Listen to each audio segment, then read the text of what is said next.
Guys, welcome to my new YouTube video. So आज से हम देखेंगे कि हम किस तरह एक बेस्ट ग्राफिक डिज़ाइनर बन सकते हैं। मेरी वीडियोस में आपको ग्राफिक डिज़ाइनिंग बनने के एक बेस्ट तरीके दिखाए जाएंगे और आपको अडोब इलस्ट्रेटर पे शॉर्ट टिप्स एंड व्यूज़ दिखाए जाएंगे कि आप किस तरह छोटे छोटे टूल्स को यूज़ करते एक बेस्ट लोगो डिज़ाइन कर सकते हैं, एक बेस्ट बिजनेस कार्ड बना सकते हैं। सो स्टार्ट करते हैं।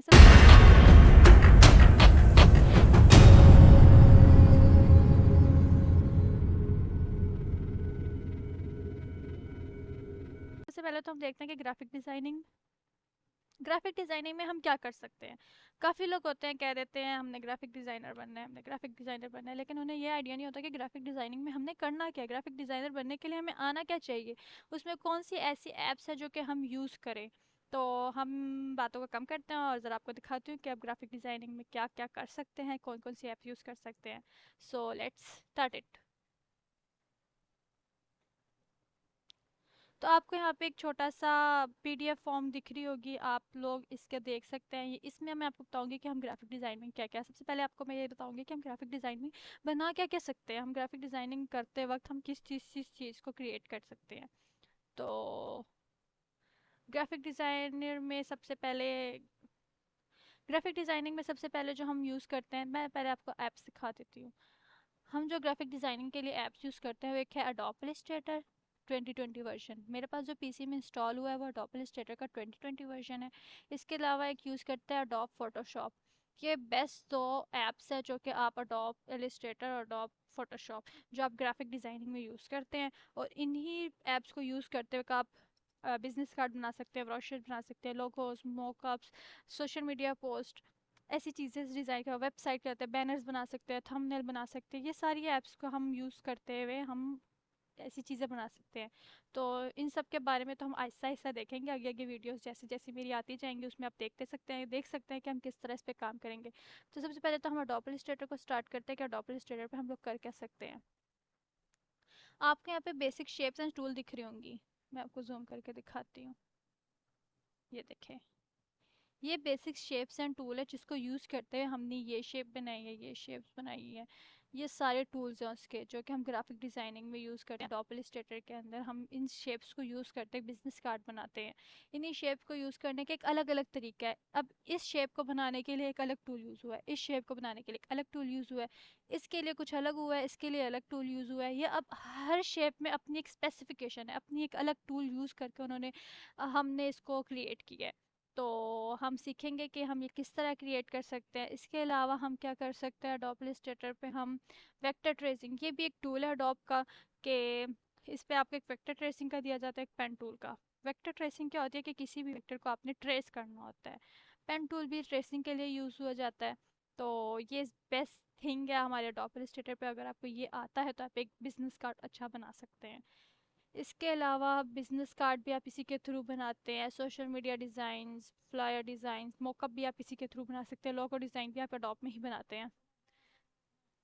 पैकेजिंग पैकेजिंग डिज़ाइन भी हम इसी में ही कर सकते हैं। सो ये सारी चीज़ें तो हम अडोब इलस्ट्रेटर में देखते हैं। अब आपको दिखाते हैं अडोब इलस्ट्रेटर है कैसा। तो ये अडोब इलस्ट्रेटर का फर्स्ट पैनल है। अगर जैसे हम इसे ऑन करते हैं हमारे पास कुछ इस तरह का पैनल सामने आता है। अब हम इस पे क्रिएटिव ओपन करने के बाद हमारे पास कुछ इस तरह का पैनल सामने आता है। अब यहाँ पे आपको इसकी ये चीज़ दिख रही है, पिक्सेल्स, पॉइंट्स। ये हमारे पास एक आर्टबोर्ड होता है। अब आर्टबोर्ड क्या होता है? आर्टबोर्ड वो होता है जिसपे हमने अपना डिज़ाइन बनाना होता है। आर्टबोर्ड पे हम अपना सारा डिज़ाइन बनाते हैं, चाहे वो बिजनेस कार्ड का हो, चाहे वो उसका हो, फ्लायर का हो। ये होते हैं आर्टबोर्ड के, कि हमने आर्टबोर्ड किस डिज़ाइन का लेना है। जैसे सोशल मीडिया पोस्ट बनाते हैं उसके लिए हम पिक्सेल्स यूज़ करते हैं, बिजनेस कार्ड्स बनाते हैं उसके लिए हम पिक्सेल्स यूज़ करते हैं। लेकिन अगर हम ब्रोशर्स बनाएंगे या फिर हम लोग थंबनेल बनाएंगे, उसमें इंचेस वगैरह, सेंटीमीटर, मीटर्स वगैरह यूज़ किया जाता है। तो अभी हम लोग एक नॉर्मल आर्टबोर्ड लेंगे, क्योंकि एज अ बिगनर हमें एक सिंपल सा आर्टबोर्ड चाहिए। 1080 का पिक्सल सेलेक्ट करके हाइट एंड वेट आपने इतनी ही रखनी है। देन इसकी ओरिएंटेशन आपने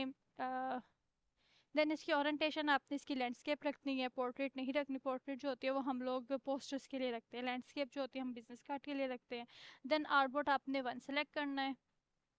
ब्लीड वाला ऑप्शन है, इसको आप स्किप कर दे, क्योंकि इसको हम आगे करेंगे, बिजनेस कार्ड में देखेंगे और ब्रोशर्स में देखेंगे, तो अभी आपके काम का नहीं है, क्योंकि हम एक नॉर्मल डिज़ाइन बना रहे हैं। तो इसको स्किप करके नीचे ऑप्शंस देखें, इसके क्या है, कलर मोड दिया हुआ है। अब RGB and then CMYK। RGB क्या है? RGB stand for red, green, blue, ये 3 कलर्स के नाम है, red, green and blue. RGB हमारे पास होती है सॉफ्ट फॉर्म, जो कि प्रिंट करने के लिए यूज़ होती है। प्रिंट किस तरह, मतलब हमने कोई फॉर एग्जांपल एक डिज़ाइन बनाया है, अब उस डिज़ाइन को हमने प्रिंट निकलवाना है, तो वो प्रिंट निकलवाने के बाद हमारे उस डिज़ाइन के कलर्स चेंज हो जाते हैं। यानी उस पे हमारे जो सारे डिज़ाइन है, अगर हमने फॉर एग्जांपल RGB पे कोई डिज़ाइन बना लिया है, अब उसका हम प्रिंट निकलवा रहे हैं, तो वो प्रिंट निकलने के बाद उसके कलर्स सारे चेंज हो जाएंगे। अगर हमने उसमें कोई येलो कलर किया है तो येलो चेंज हो जाएगा, ग्रीन चेंज होगा, सारे कलर मिक्स हो जाते हैं, चेंज हो जाते हैं। और सेकेंड वाला है CMYK। It stand for crayon, magenta, yellow and black.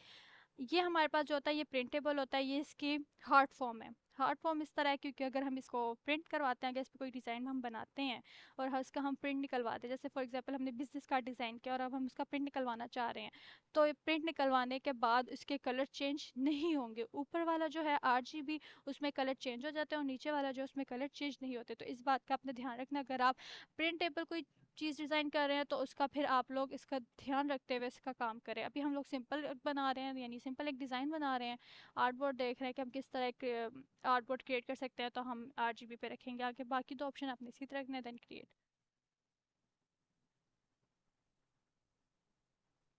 Create होने के बाद आपके पास कुछ इस तरह का आर्टबोर्ड सामने आएगा। ये एक आर्टबोर्ड आपके पास है जो आपको दिख रहा है, ये एक आर्टबोर्ड है। इसके अलावा यहाँ पे इसके प्रॉपर्टीज़ वगैरह दी हुई है, ये भी कुछ प्रॉपर्टीज़ दी हुई है। ये जो आपके पास टूल्स है, इन सब टूल्स को यूज़ करते हुए आपने एक डिज़ाइन क्रिएट करना है। अब टूल्स में क्या क्या टूल्स दिए हुए हैं आपके पास, वो देखते हैं हम। सबसे पहले आपके पास सिलेक्शन टूल है, डायरेक्ट सिलेक्शन टूल है, ये पेन टूल है, ये इसके अलावा टेक्स्ट टूल है। ये सारे टूल्स है। इस इन सब टूल्स को लेके एक अलग अलग वीडियो बना के दिखाऊंगी आप लोगों को कि हम किस तरह किस टूल को यूज़ कर सकते हैं। लेकिन जो आज हम देखेंगे हम क्या कर सकते हैं, वो हम शेप्स पे करेंगे कि हम किस तरह शेप्स को यूज़ करते हुए एक बेस्ट डिज़ाइन बना सकते हैं। फॉर एग्जाम्पल मैंने एक शेप यहाँ से ली है, आपको यहाँ पे शेप्स दिख रही होंगी बाकी बहुत सारी, rectangle to round, square, polygon, star. Rectangle tool को सिलेक्ट किया, देन क्रिएट। सिलेक्शन टूल क्या करता है, हम सिलेक्शन टूल से किसी भी शेप को मूव कर सकते हैं। सिलेक्शन टूल किसके लिए होता है, मूव करने के लिए। एंड सेकंड ऑप्शन क्या है हमारे पास, डायरेक्ट सिलेक्शन टूल। हमने क्या किया, सबसे पहले एक रेक्टेंगल बना लिया। अपने आपने क्या करना है, अपने कीबोर्ड पे ऑल्ट वाले बटन पे क्लिक करना है, देन इस पे राइट क्लिक, और ये देखिए इसकी कॉपी आ गई है, यानी इसे कॉपी कर लिया।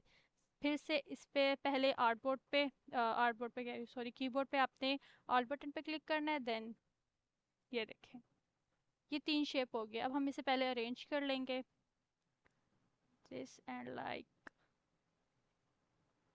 दिस।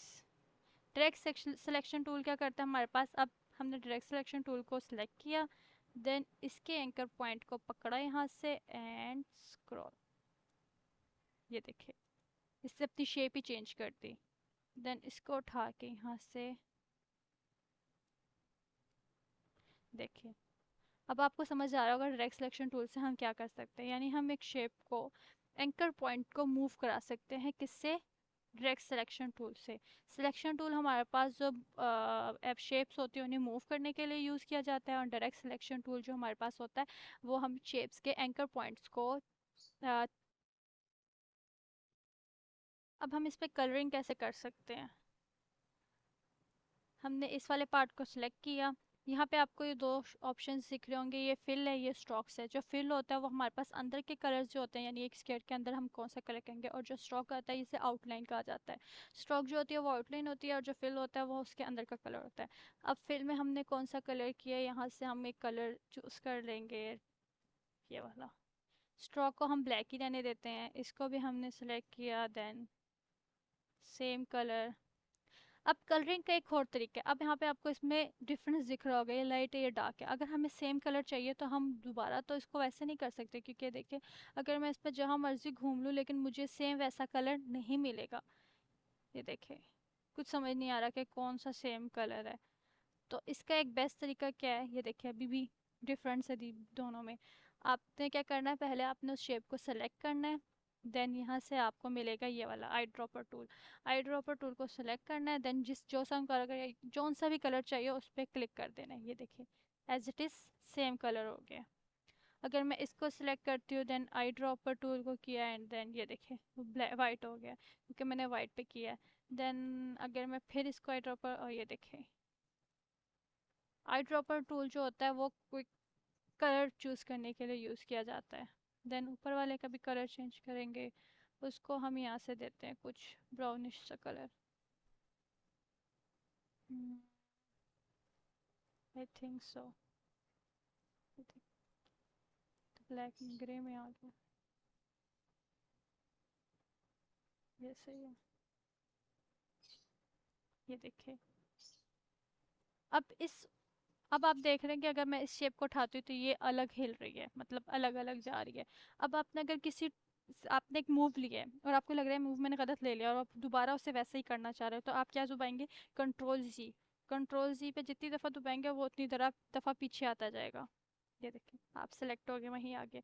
अब इन सबको ग्रुप कैसे करना है, आपने इस पूरे शेप को सेलेक्ट करना है, देन कंट्रोल जी। अब ये ग्रुप हो गई। अब मैं इसे एक को भी उठाती हूँ तो सारी शेप्स हमारे पास उठ के इकट्ठी आएंगी। ये देखें। देन इसके अलावा आपने अब इस आर्टबोर्ड को सेव कैसे करना है, अब मैं आपको दिखाती हूँ कि इसे हम सेव कैसे कर सकते हैं। आपने सबसे पहले फाइल पे जाना है, then export, export for screen. यहाँ पे इसकी रेंज बताई हुई है कि कितनी रेंज लिखनी है आपने। एक ही कॉपी चाहिए इसकी तो हम एक ही लिखेंगे, अगर आपको इसकी 3-4 कॉपियाँ चाहिए तो आप इसको जैसे आपको चाहिए आप वहाँ से सेट कर सकते हैं। देन इसकी यहाँ लोकेशन है कि आपको ये कहाँ सेव चाहिए, मैंने ऑलरेडी यहाँ पे लोकेशन सेव हुई हुई है। आपने यहाँ पे इसको पीएनजी पे सेलेक्ट करना है। आपके पास बहुत सारे ऑप्शन आएंगे पीडीएफ एसजी, लेकिन आपने इसे पीएनजी पे ही सेलेक्ट करना है। देन एक्सपोर्ट आर्टबोर्ड, मैं एक मिनट इसका नाम चेंज कर लूँ पहले। देन एक्सपोर्ट, एक्सपोर्ट हो चुका है। अब यहाँ पे ये देखें ये हमारे पास सेव हो चुका है, और ये देखें ब्लर भी नहीं है, जितना मर्जी से जूम कर लो ये ब्लर नहीं आ रहा, क्योंकि हमने इसे पीएनजी में रखा है। अगर आप इसकी फॉर्मेट को अगर चेंज करेंगे तो ये उतना ही ब्लर होता जाएगा जूम करने पे, लेकिन ये जूम करने पे ब्लर नहीं हो रहा। तो आज के लिए बस इतना काफ़ी है। इंशाल्लाह नेक्स्ट हम पढ़ेंगे पेन टूल्स पे, शेप्स पे। आज हमने क्या देखा, हम सिलेक्शन टूल किस तरह यूज़ करते सकते हैं और डायरेक्ट सिलेक्शन टूल। तो आज हमने इन दो टूल्स के बारे में सीखा है। इंशाल्लाह नेक्स्ट वीडियो में हम देखेंगे कि हम किस तरह बाकी टूल्स को यूज़ सकते हैं। तब तक के लिए अल्लाह हाफिज़, बाय बाय। और मोर इन्फॉर्मेशन के लिए जुड़िए रहिए चैनल के साथ, सब्सक्राइब कीजिए, शेयर कीजिए, लाइक्स